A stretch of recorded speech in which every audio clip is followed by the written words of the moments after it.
Hello, everybody, and welcome to the Bearded Robot podcast with me, Peter, and my co-host Danny. Hi, everyone. And today we're going to be slagging off. We're going to be talking about the Xbox Series X showcase that was that was streamed last night via all media outlets and whatever. But so kind of as time of recording, 24th of July, it was last night, yesterday evening that that Xbox showed off their showcase of games, roughly around a month after the PS5 actually did Sony did their PS5 reveal. So Dan, obviously we watched it together yesterday, which was awesome. With a couple of beers, and I think we were both really kind of quite excited. We've both got an Xbox One and a PS4, but we both bought the Xbox One as a launch console. A launch console at the time. So looking at the Xbox Series X conference last night, did it fill you with confidence that the Xbox Series X is going to be the next big gen console, or were you left slightly wanting? Well, the thing is, normally what happens is the way of the world between Microsoft and Sony is that Microsoft kind of go first. They kind of stumble a bit, and then PlayStation are left there to kind of pick up the pieces and come out smelling of roses. You know, you think about the Xbox One, or at least the E3 conference when they announced the Xbox One, and they said, "Oh yeah, it's a media center and it's entertainment this and this that or the other," and then they kind of got a lot of stick for that. And PlayStation were able to swoop in there and go, "Oh yeah, this is for the gamers. We're all about the games," you know. Yeah.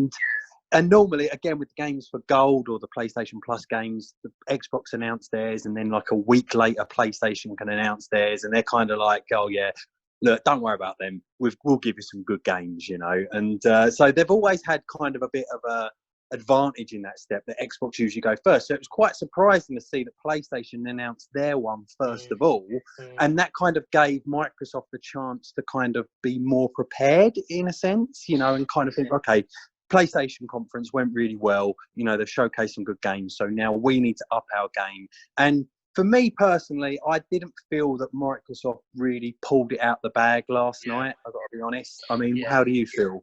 Yeah, I don't disagree, to be honest. I mean, obviously we chatted last night, and there was, we'll go through all of the games like we did with the Sony conference for the PS5 reveal.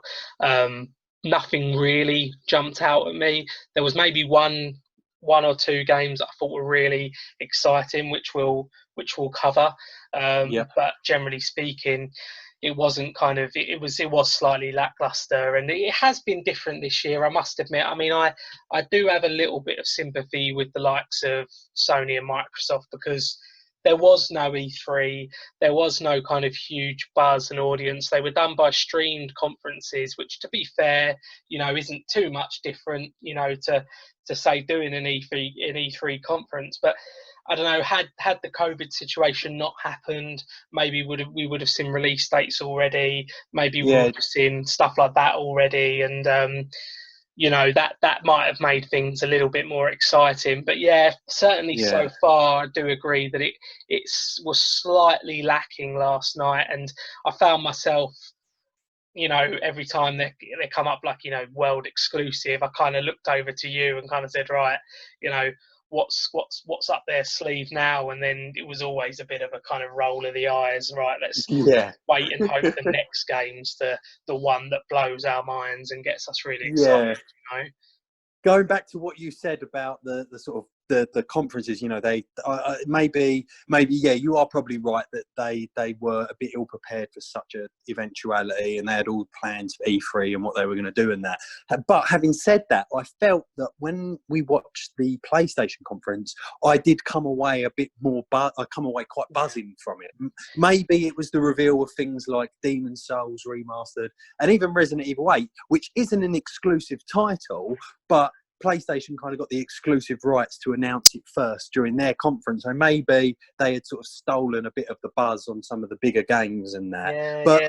I feel that Microsoft and PlayStation have got very kind of different views on what type of games they both want to publish. So I feel PlayStation, even though they do have games like, Ratchet and Clank and that, they do focus on a lot more adult style games, whereas Microsoft do kind of games that are kind of a bit more broad, maybe for the whole family kind of thing. And in that sense, as a hardcore gamer, like we are, and also like nearly middle-aged men, we're kind of like, that's not really our thing. We've kind of left that kind of family thing away. Maybe for our own families that's different, but for us, but that's always secondary. Our own enjoyment on the Xbox or PlayStation comes first.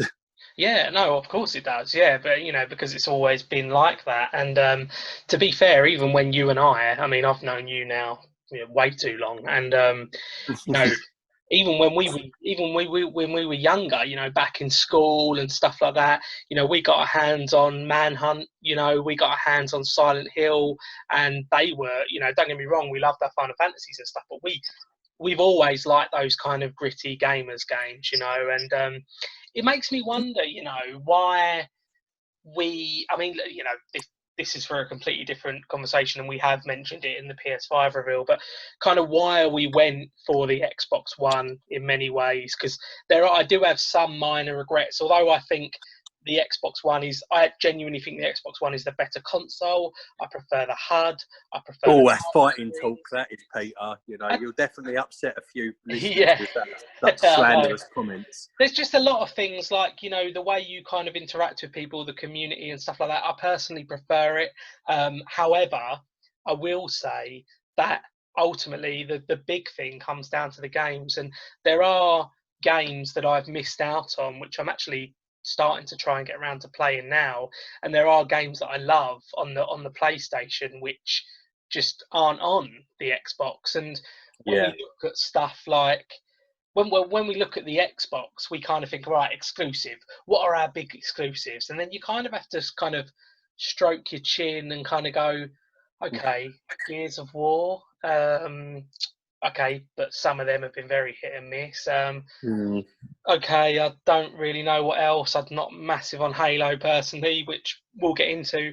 But if you said to me, what about PlayStation? I'll go, oh, okay. So I love Heavy Rain. I love The Last of Us. I love Final Fantasy, and then all of a sudden, things are kind of, you kind of get a bit more excited and you kind of think, yeah, I love those games. And it is funny because you kind of, we're not fussed either way. We have both bought the most two recent Xbox launches on launch, Xbox consoles on launch, rather than the Sony console. But previous to that, we were Sony fanboys, and there's no real kind of affiliation or loyalty or whatever. The reality is, you go where the games are, and you go where you feels right. And the Sony conference didn't exactly leave me kind of jumping for joy and desperate to rewatch it.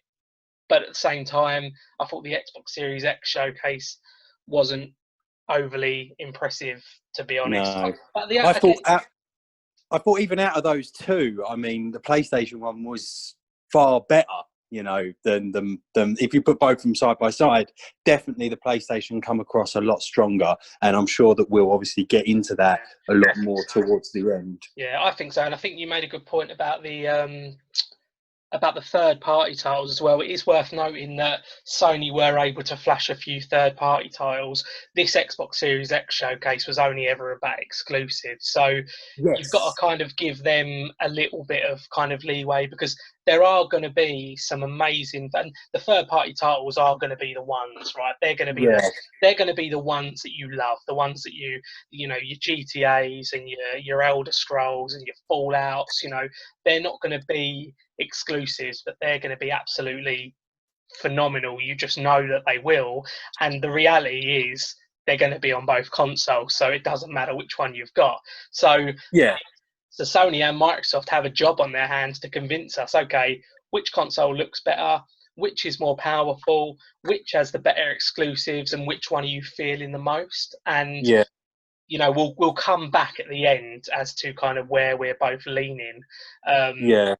I mean, Like one some of thing the I'd stuff like. I said as well about preferring the Xbox One personally to the PS4. It doesn't necessarily mean just because I've watched one showcase and preferred it to the other that's going to sway me. Yeah. Yeah, no, going back to Microsoft conference, I feel that one of the things they did right in this is that they announced that everything that we're going to be listing in now, and it kind of relates to what you were saying, is they didn't show any sort of real third party games. This was all kind of just Microsoft's Xbox stuff. Everything that they showed that we'll be going through is all going to be available on the Game Pass. Yeah. In some way or another, which I think is a really good thing. It is a thing to be kind of buzzed about. Yeah. So I mean, that is something they definitely did right, because there are some good titles that we'll go through, and to think that maybe you can get that with your subscription through Game Pass is actually pretty sweet, if you think about it in that sense.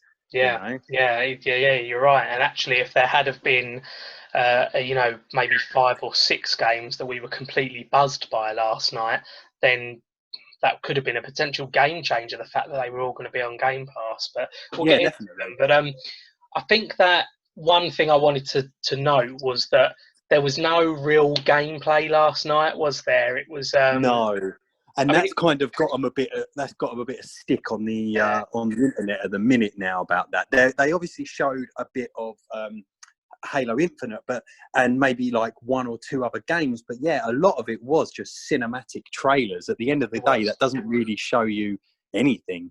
It doesn't, and you can, I don't mind there being a cinematic trailer for something like a GTA or something like an Elder Scrolls or a Fallout, because you kind of think, okay, fine. To be honest, it's not really about the gameplay. It's about the fact that I now know this game's coming. But when I'm going to buy it regardless. Absolutely, exactly. But when you're talking about a game which is a bit of a nobody, it's a new IP, you've never heard of it, you don't just want to see a game, a kind of a cinematic trailer. You want to see gameplay because you need to understand if that's your type of game, And so, a lot of these kind of cinematic trailers leave you kind of going, okay, fine, but I have no idea what that is. I mean, if you watched a cinematic trailer, for example, of a Diablo game or World of Warcraft, you wouldn't have a clue that actually those games are nothing like that cinematic trailer. One's very true. Top-down kind of RPG and one's an open-world MMORPG. But when they show off these cinematic trailers, they're just these really kind of flash people jumping around, fighting on a battlefield, and you kind of it doesn't actually explain anything, and that always does kind of irritate me, to be honest with you. Yeah. It's a bit misleading sometimes. It can very much be like that. And there was a few in this showcase that were like that you kind of thought you watched it, and afterwards you were kind of like, that looked good, but at the end of the day, that has told me nothing about the actual game itself. Yeah.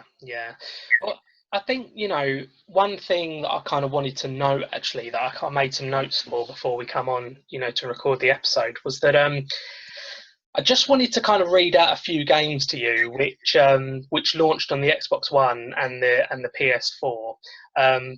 Just to kind of try and put some things into perspective. So before we go into the games, which we promise we will any minute now, so the Xbox One console launched with Rise, Son of Rome, Forza 5, Dead Rising 3, Peggle 2, Zoo Tycoon, Fighter Within, Crimson Dragon, and maybe 1 or 2 more. And Sony launched with Flower, Killzone, Knack, Resogun, Sound Shapes, Escape Plan, Flow. Now, again, there might have been a few more to both those lists, but the point I'm trying to make is, where are they now? And what I mean, and when you see these kind of launch titles, you do have to kind of, take it with a pinch of salt and kind of go, these aren't going to be the games that are going to blow our minds and make us fall in love with gaming all over again. The Xbox One and the PS4 were both phenomenal consoles, fantastic consoles, revolutionary consoles. However, those launch titles that I've just read out are clearly not very inspiring, Yeah, definitely. I mean, games like Rise, Son of Rome were purely shown at the E3 conference just to show off the graphical capabilities of the Yeah, Xbox One. And that is always at the start of the generation. And if you were to play that game now, it looks like complete garbage. So it's kind of like, you know, the console never reaches its full potential until the end of its generation. I mean, you look at games like The Last of Us 2 that come out only a few weeks ago, yeah, and you can see how far we've come just in this short yeah, generation, you know, of gaming. yeah. And like, I mean, the games that you just listed as well, the only PlayStation one that I played in that list is Killzone Shadowfall, and that was guff. And I've only played two of those Microsoft ones, and that was Rise Son of Rome, which that was a bit crud, but it was all right. And Dead Rising 3, which I got with my actual console as a release game, and that was actually quite good. But the rest of them, you know, they're nothing. They're not. You wouldn't even look at them there if they came up on Games for Gold or on the the PlayStation Plus free games. You would turn your nose up at them. You wouldn't want to kind of spend your time on them with respect. And you made a good point with the end of life console, because let's not forget that, you know, GTA 5 came out at the end of the 360 and the PS3 lifespan, and that game was just so phenomenally beautiful that it still stands up with some of the some of the Xbox One and the PS4 titles. Well, it's still Just going strong. and it just goes to show that, you know, once these developers get their hands on this new technology and they spend years working with this new technology, they get better and better and better, and the games get better. And the launch titles are always, to be honest, a little bit naff. So I'm never fully buzzed for a console launch based on that, you know. So yeah, it's just worth tempering expectations, I guess, on that front. Yeah. I have no doubt that the Xbox Series X and the PS5 will be phenomenal consoles, and I know they're probably going to blow our minds. I'm hoping so, but I don't expect that straight away. Yeah, we've got a few years to wait for that, and I always Sure. feel that like the showcasing of the new console releases, it's happened through the Xbox One and the PS4 eras as well, that they are always focused on these sort of hardware capabilities. That is their main focus, I feel. Yeah. And that's why the launch titles don't ever seem as great. And it's kind of like, because everyone's buzzing more for, oh, well, I'm going to get a PlayStation because it's got this or it's got that, or, you know, whatever. And for me, I'm not really interested in that. As long as it plays and it looks good, then, you know, let's get to gaming. Yeah, exactly. Well, speaking of getting to gaming, let's talk about the games then. So some of the games we will kind of skip through a little bit, because there simply wasn't enough information, and they were, as we said, just cinematics. But we can talk about some of them in a little more detail from what our theories are of what we know from the previous games. So, of course, without a doubt, it was always going to happen.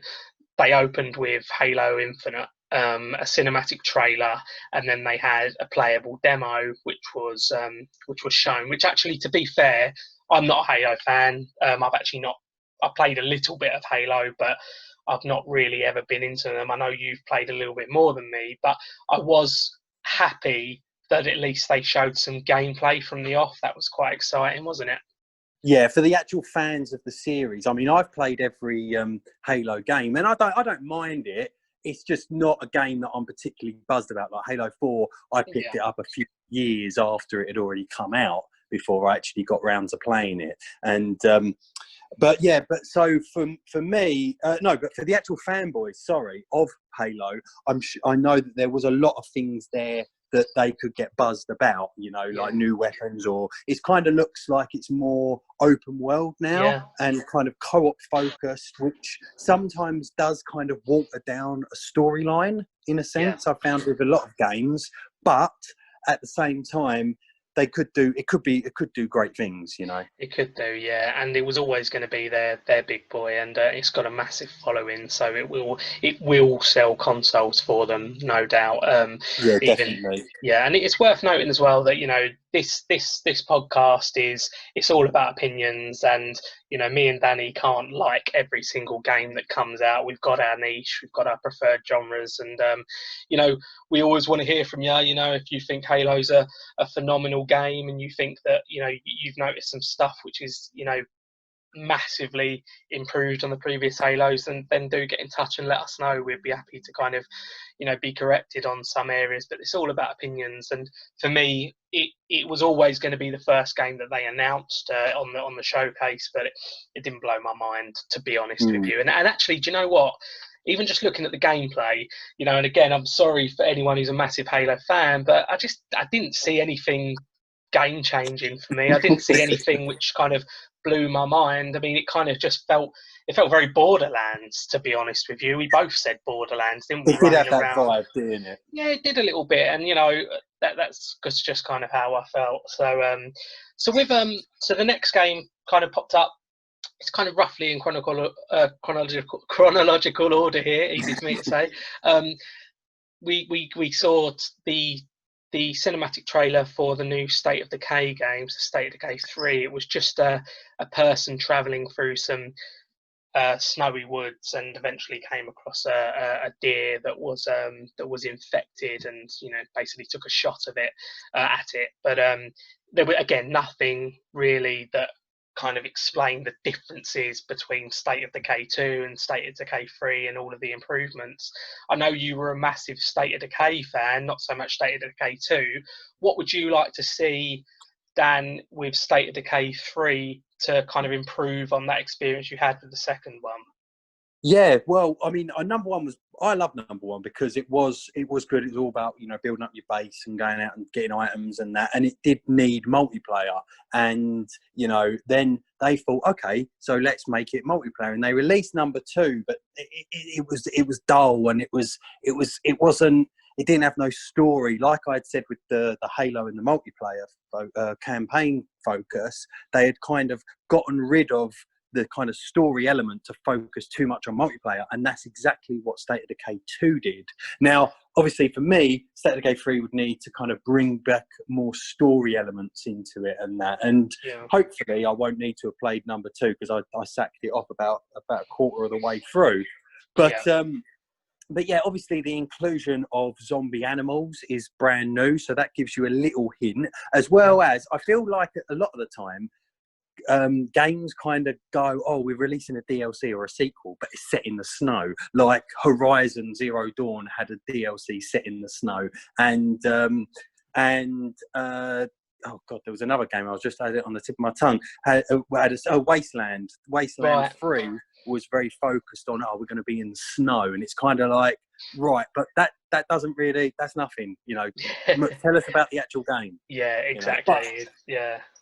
There's a lot there that could be good. There's a lot of potential, but we just don't know enough, unfortunately. Yeah, no, I completely agree.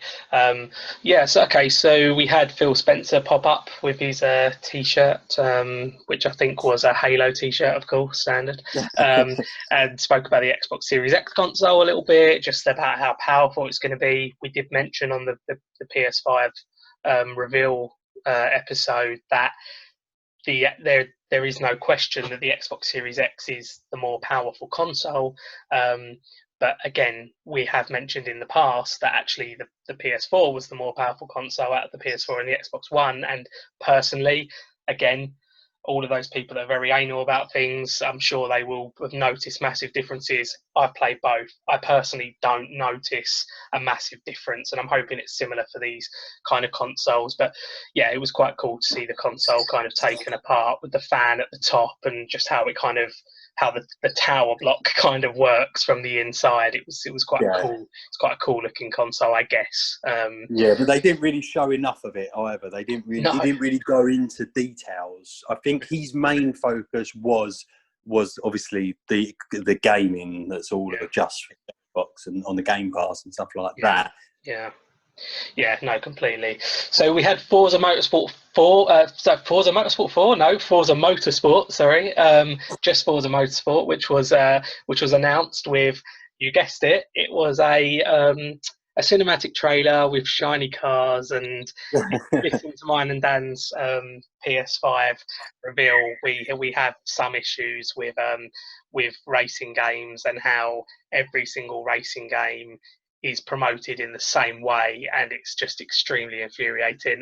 You just see cars. It could have been a Forza 5 trailer, for all I knew, to be honest with you, on the Xbox One, with the launch of the Xbox One, for example. But again, I'm sure there's massive car buffs out there that will be very excited about it. And it's obviously motorsport, which is very different to the conventional Forza, right? I guess. I don't know. Yeah, I think so. Again, it's not really our forte. So I do apologise, people, if we do sound like complete amateurs when it comes to this. It's not really our subject of choice.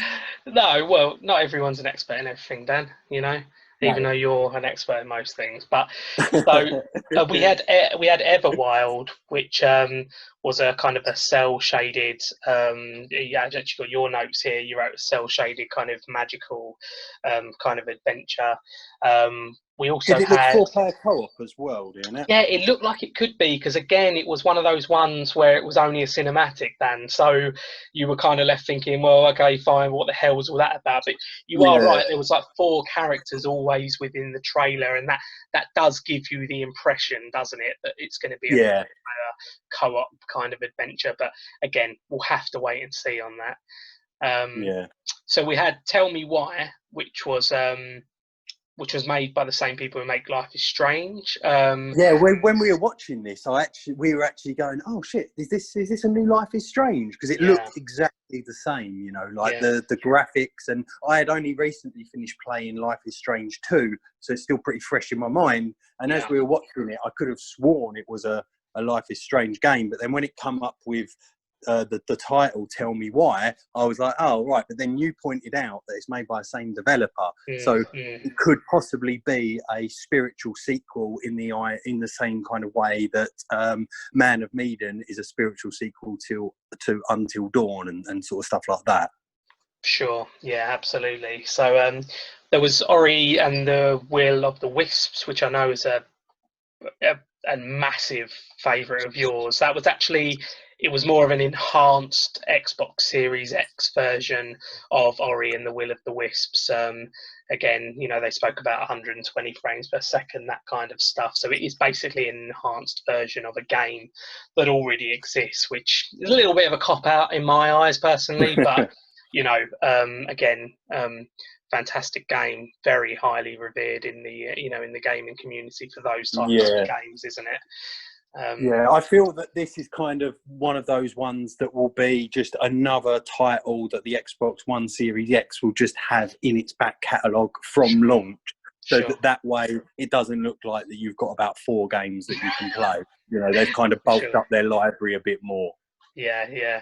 So there was an Out of Worlds DLC announced as well, coming out on the September the 9th. So Battle Worlds was a kind of an open world adventure game in the similar vein. It was made by it was made by Obsidian, who had made one Fallout 3, I think. I think they had made Fallout 3, and they got. I think they made Elder Scrolls Oblivion as well. And so Outer Worlds was good. I enjoyed it, but it was kind of like it had a lot of the worst elements of Fallout and Oblivion, Skyrim sort of games in it. So it wasn't. It was just more like you open world, but you get quests and you just go there and kill the enemies, and there's no real option to do it otherwise, kind of thing. And so at the end of the day, it was just pretty much you go in there, and I was like, right, I know I'm going to have to shoot all these people. It wasn't as an imaginative as sometimes when you can do it stealthy, or when you can sort of go in and sort of pretend to be somebody else and sort of swan through the enemies if your charisma's high enough and stuff like that. It tried to have elements of that, but overall, it wasn't a bad game, and I completed it, and it was enjoyable. This DLC that they've announced, the Peril on Gorgon, I believe it was, had kind of real, like, old school science fiction like TV show vibes going on. That was their sort of how they marketed it and that. And at first I thought it was going to be a sequel, but then it was kind of like, I swear the Outer Worlds only just come out. So it was kind of nice that they're still kind of, you know, making content for it and stuff like that. Yeah, and it wasn't just Outer Worlds being snow. So happy days. Okay, cool. So speaking of Obsidian, there was another game, Grounded, which was kind of a base building game. It's kind of a survive the yard game. So you play as these kind of tiny people which are kind of stuck in a backyard, Honey, I Shrunk the Kids-esque, right? We both said that, didn't we, when we were watching it? It looks like it's a kind of a co-op base building game. Looks pretty fun. It's out. It's actually out like soon. It's like July the 28th. Next week. Yeah. So could be a bit of fun, but not. Yeah, I mean, I've actually already pre-installed it. I pre-installed it earlier.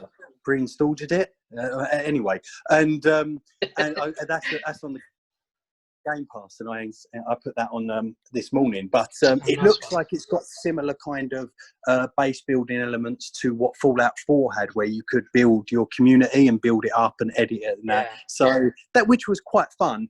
The only problem was you were limited on what the amount of stuff you could have in there. So after you thought, oh, wicked, I'm going to build this, and you get about halfway through building it, the game will go, oh, actually, there's too much. You've reached your max capacity of what you could build on this site. And it was kind of like, oh, right, well, I'm halfway through fucking building it now.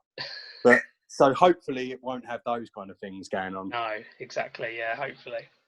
Cool. So then there was this game which kind of both of us looked at each other and kind of said, oh, actually, this does look okay, actually. So it was Avowed, which is another Obsidian game, wasn't it? Yeah, it looks like a fantasy first-person RPG, which is kind of like my bread and butter. You know, I love those kind of games, and and it had real kind of Oblivion vibes, which again is one of my favourite games of all time. But again, it didn't really show us much.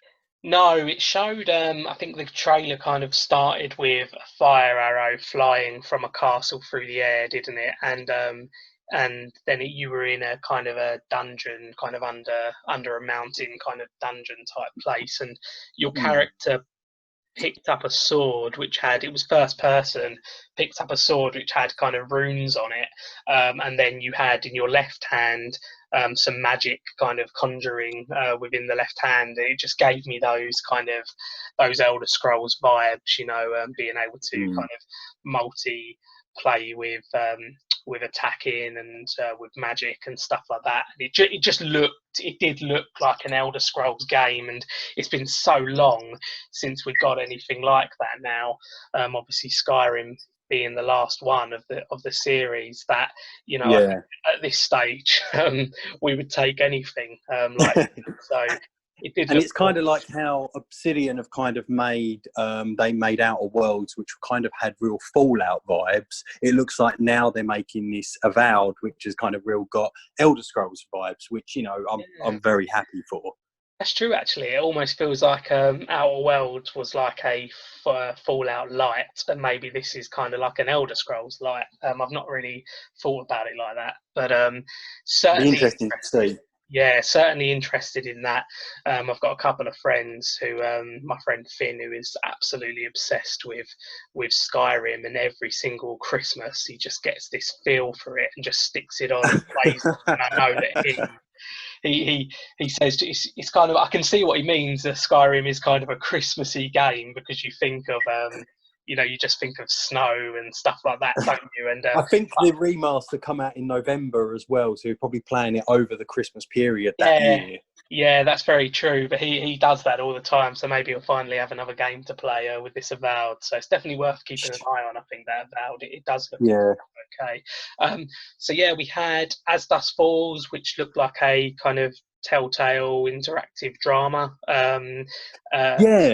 The art style was quite interesting. It was kind of, it looked like real photorealistic, but at the same time it had like a kind of cartoony kind of over sort of cast of it. So it was weird how it was kind of done, but it looked interesting, especially for like this kind of Telltale style of game. It looked like some kind of mystery at a motel or something. It was a bit hard to make out. Maybe a little bit kind of, you know, who done it type thing, but yeah, it's it certainly does look okay. So there was It's help. one I definitely. Oh, Sorry, sorry. It's one that I definitely pick up on the Game Pass. You oh, know, for so sure. that is the Yeah. definitely that is the pinnacle of the type of game that I would play through the Game Yeah, Pass. yeah, well, that's good then, really. You know, because as you mentioned, all of these games that we're talking about will be on Game Pass. So, so that's a really good you know, initiative to buy the console, I guess. But so Yeah. there was Hellblade 2. So obviously Hellblade: Senua's Sacrifice came out. God, was it last year or a year before, maybe? And it was very highly revered, wasn't it? It won lots of Yeah. awards and stuff like that. It was very progressive. It was very, you know, it dealt with some very sensitive Big subjects and issue. stuff Yeah. like that. Yeah, exactly, in the world and stuff like that. And you know, I personally thought it was an okay game. It was a 6, 7 out of 10 type game for me. I am not sure I would rush to get the sequel on launch. I think it didn't blow my mind that much, but there were some cool puzzly aspects to it. It looked great as well. I liked that the game didn't hold your hand. Dark Souls klaxon, but it was it's a great it's a great game. But can I just say that it's nothing like Dark Souls, but it certainly didn't hold your it certainly didn't hold your hand and teach you how to do stuff, which is kind of quite exciting with games sometimes. But Yeah. yeah, It's so an interesting game that a lot of the fans of it will definitely pick up the sequel, and they'll sure. be definitely buzzed for it. Yeah. So there was another game, Psychonauts 2, which actually I can't really remember too much about from watching it last night. So it obviously didn't make a big impact on me. Well, the main focus of what they showed was Jack Black singing the theme song. It looked like, and that seemed to be the prime focus of trying to sell this game. I know that Psychonauts 1 is quite well renowned in the gaming community. I never played it myself, but I know that it's got a lot of fans. There are a lot of fans of that game out there. Yeah. Oh, fair enough. Yeah, I'm sure there will be people that are buzzed for it without a doubt. So there was Destiny 2 for the Xbox Series X. So again, another enhanced game, and that coincided with a new DLC. Which is coming out November 10th, 2020.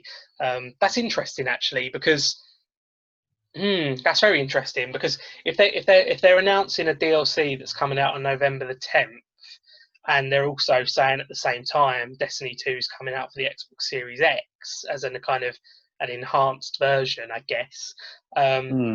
Does that kind of give you any hint, maybe, that we might see the Xbox Series X released around that time? Could it be kind of early November? Yeah, maybe. I mean, certainly, I think the Xbox One, from my knowledge, came out around about November.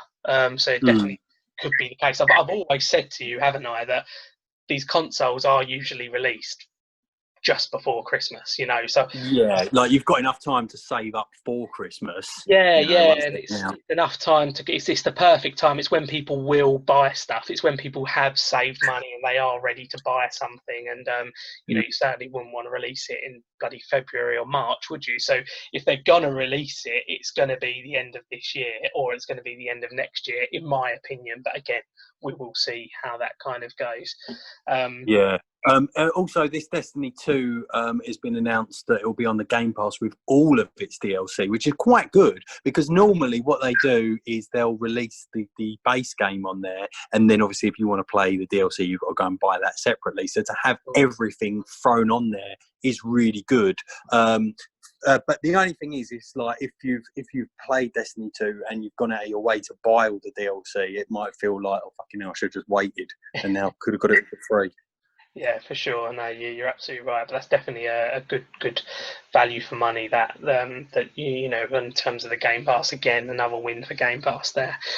So there was Stalker 2, which was announced, which you kind of knew straight away when you saw the Chernobyl vibes, and you were kind of like, I think Yeah, I mean, the game. they're kind of the only games that I know that are really set in Chernobyl. They've kind of Stalker's kind of taken it as their kind of own, but it's never been, as far as I'm aware, on the console. I think it's always been like kind of a PC game. There's a few Stalkers as well, but they're kind of like sort of big add-ons for the original. But yeah, I've never really played it myself. Something to keep an eye on for sure. So there was Warhammer 40k Darktide, which again I was very impressed. You saw the Imperial Guard pop up and knew straight away it was a Warhammer game. I recognised.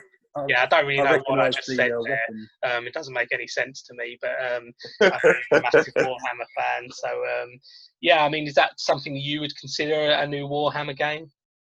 Well, normally they focus so much on Space Marines, which are another sort of army and faction in Warhammer. But the and the Imperial Guard get kind of looked over because they're just normal soldiers. And as like kind of a player, well, and I used to play it. I've still got my Imperial Guard army in my man room. So it was kind of nice to see them get a little buzz from it. But it's kind of like. It was a cinematic trailer again, and it didn't really show enough. Normally, it's Space Marines versus either Orcs or Chaos Marines, so there's not really. It doesn't really show you anything else that's going on in that game, whether there'll be Tyranids or any of the other kind of factions in there. So again, it's just something to keep an eye out. However, most 40k games suck, in my opinion. I'm sorry if that kind of offends anyone, but they're normally a bit wank. For me, I want the tabletop version of Warhammer translated into a computer game. That would just work so well. How I don't know why they've not done it yet. Yeah, I know. Wow. Yeah. Okay. Well. Yeah.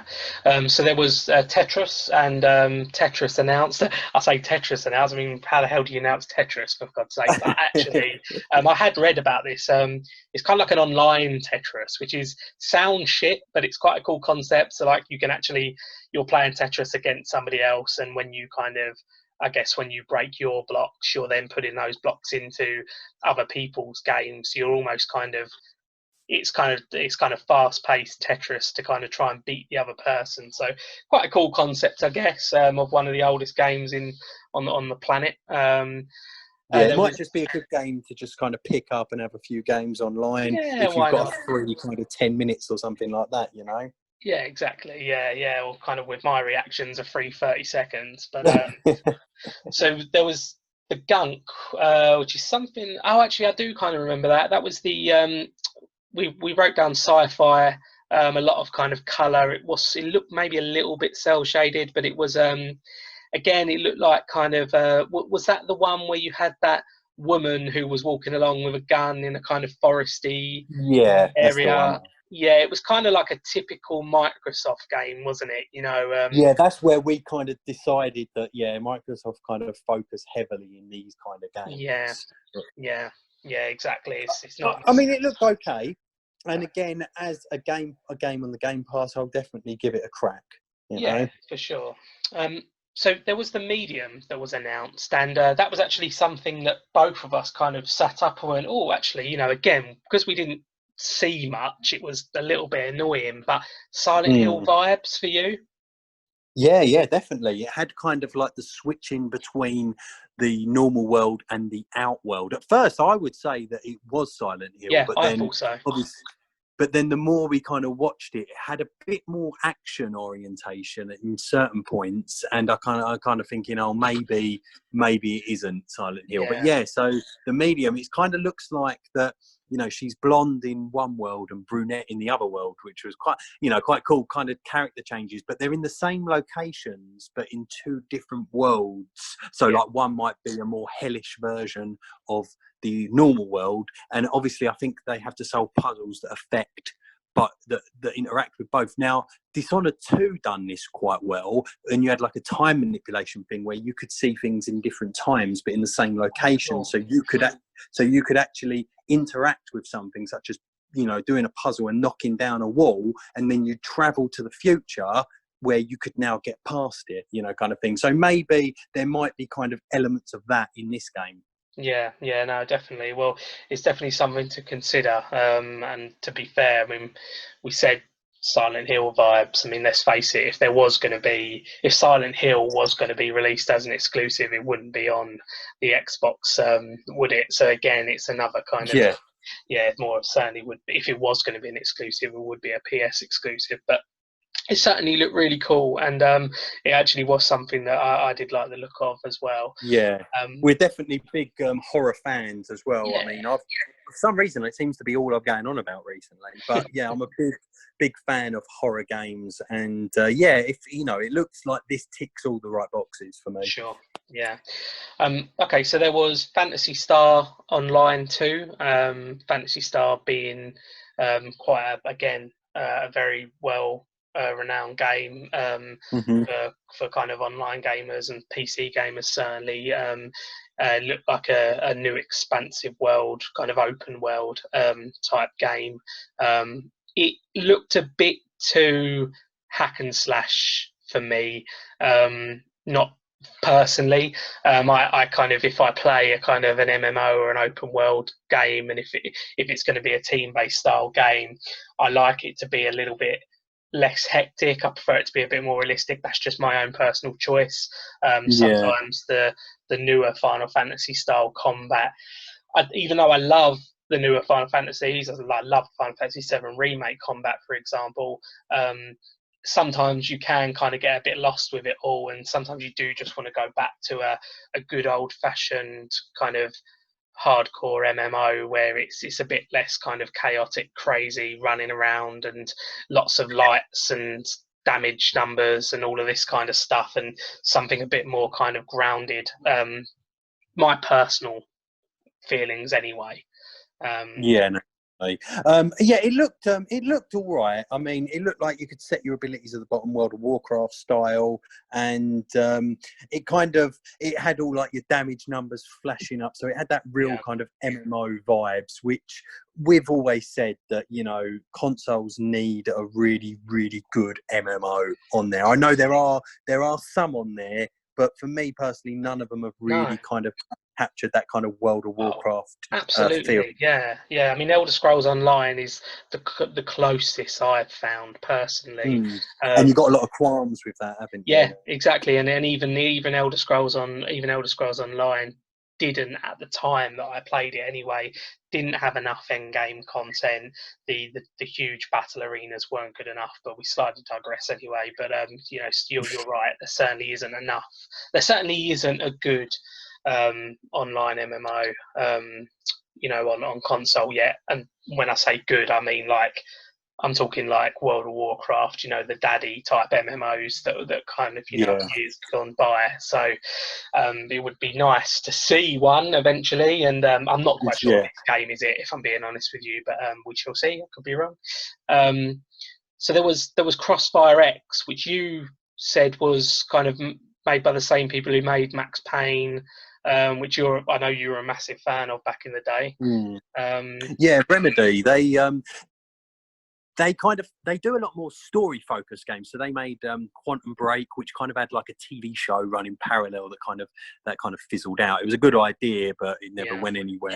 And then they made Control as well, which come out last year, I think it was, and that's supposed to be quite good. They normally make quite sort of trippy third person shooters that have got kind of a couple of really interesting mechanics, such as like slowing down time or manipulating time or whatever. This looked like it was an FPS, and it come up that the multiplayer is free to play. So it kind of makes me wonder whether it is just purely a multiplayer kind of deathmatch or team deathmatch kind of focus game, or whether it will have a single player or multiplayer storyline to play as well. So I'm kind of getting mixed signals from this because of it. Yeah, sure. Okay. Well, so again, we've kind of mentioned everything that we've talked about today was on or is going to be available on Game Pass. And then just before we kind of ended the showcase, they announced a brand new Fable game. And Fable being a an adventure RPG that kind of came out on the Xbox, wasn't it? So we're talking a Yeah, the long, Xbox long original. yeah, the original Xbox. So um, I know you played the original Fable, and Yeah, I mean, I is this played is this through saying? 1, 2, and Yeah. 3. Sorry, go on. No, I was just going to say, is it? I mean, is this the sort of game that is this the one? You know, the one that they finally announce at the end of the conference, and you kind of go, right, fine, this is the exclusive now. This is the one that I want, or are you kind of like, I'm not sure? Yeah, no, I am exactly that. That's the latter option there. There are a lot of people that I have on Facebook and whatnot who were, you know, buzzed and to see that a new Fable game was getting announced, because that kind of got leaked beforehand, and they Yeah, kind of shared posts about it on there. And for me, I mean, I really enjoyed Fable 1 back in the day, but Fable 2 was all right, and then Fable 3 was dog shit. And obviously Fable Legends, I think it was, that got canned about pretty much near the end of its development.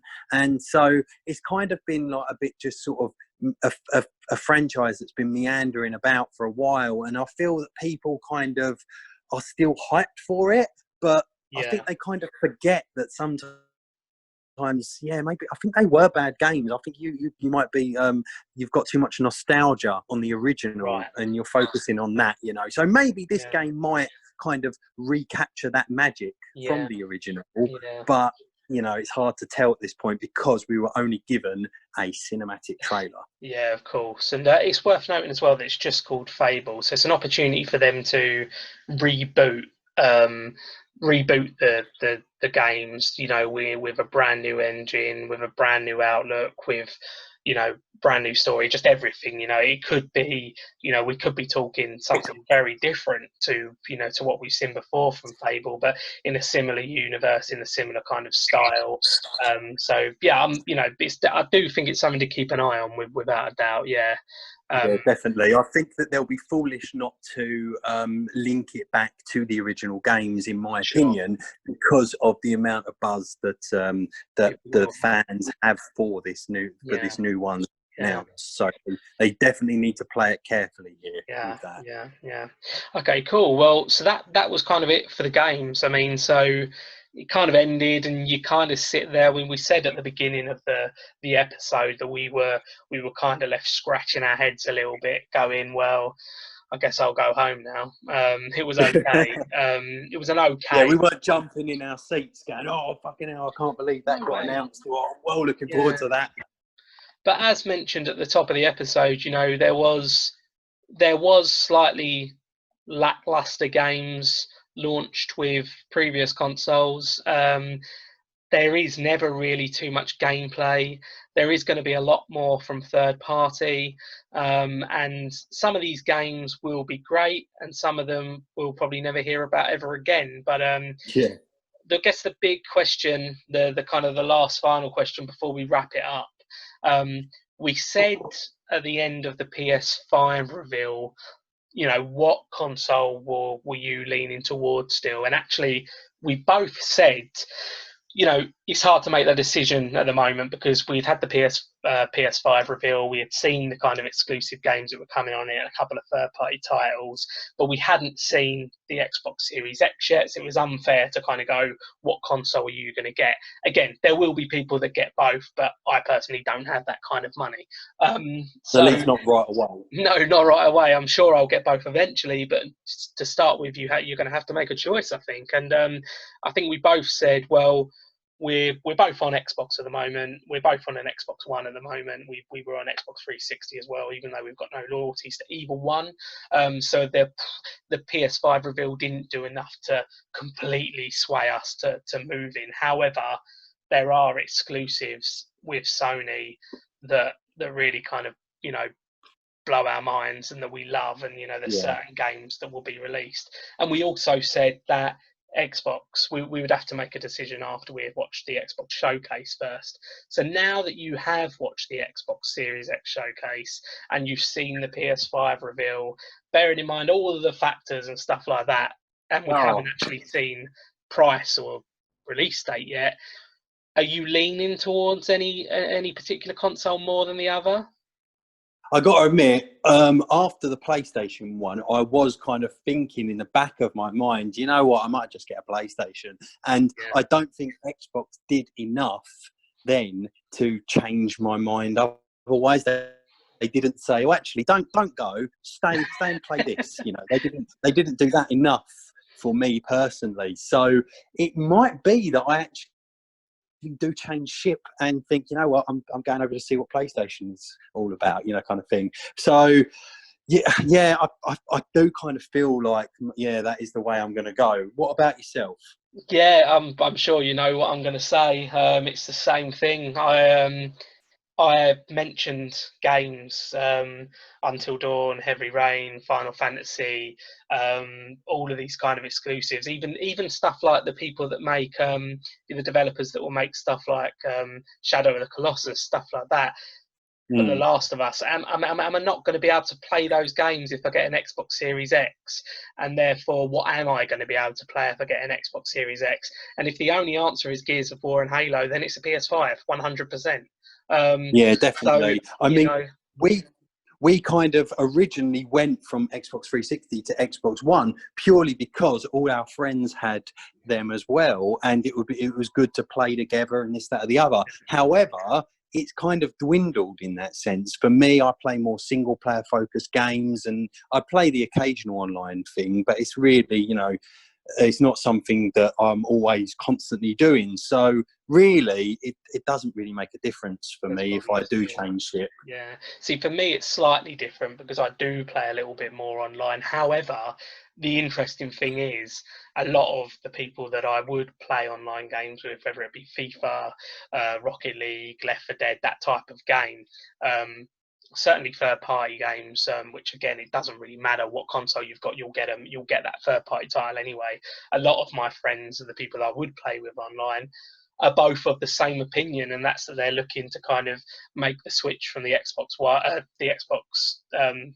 Microsoft to Sony, and the Yeah. people that are already in with a PS4 have no reason to want to switch over to an Xbox Series X. So I agree with you. I am leaning towards the PS5 at the moment. I don't think there's going to be too much in terms of the price. I don't think there's going to be too much in it in terms of the price between both consoles. If anything, I can see the Xbox Series X costing a little bit more because of their claims of how powerful it is.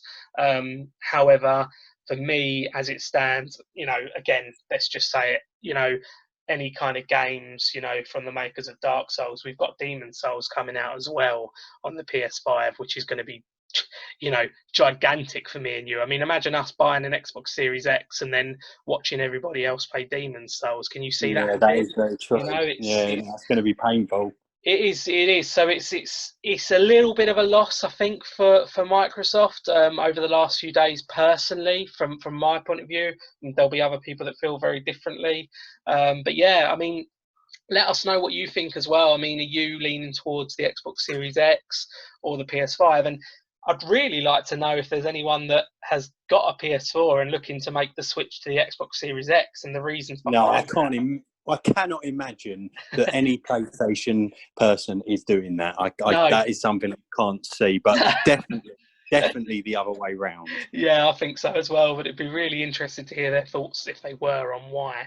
But anyway, it's been a pleasure as always, Dan, to chat to you. And I love this time of year. Even though bloody COVID has ruined a lot of things for us. It's really good to still see these showcases coming out. It's good to see that there's a new console coming out.